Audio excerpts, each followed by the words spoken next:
महाशिवरात्री निमित्त बेळगाव शहर व परिसरातील ठिकठिकाणच्या शिवमंदिरात भाविकांचा महासागर पाहायला मिळत आहे।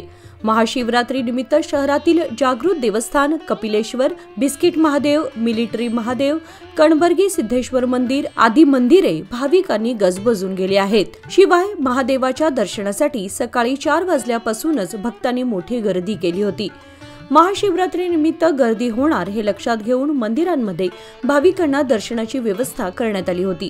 शिवभक्त आज भल्या पहाटेपासूनच फळे, फुले आणि पूजा साहित्य घेऊन आपल्या भागातील मंदिराकडे जाताना दिसत होते।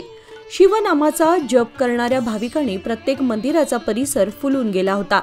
त्याचप्रमाणे बऱ्याच मंदिरांमध्ये देवदर्शनासाठी भाविकांच्या मोठ्या रांगा लागल्या होत्या। भाविकांच्या सोयीसाठी प्रत्येक मंदिराच्या परिसरात पूजा साहित्याची विक्री करणारे स्टॉल्स मांडण्यात आले होते। शहर परिसरातील मंदिरांमध्ये आज पहाटेपासूनच रुद्राभिषेक, जलाभिषेक, पंचाभिषेक, होम हवन, महापूजा, आरती आदी धार्मिक विधी सुरू होते। मोठ्या आणि मंत्रोच्चारासह सुरू असलेल्या या धार्मिक विधींमुळे मंदिर परिसर भारावून गेला होता।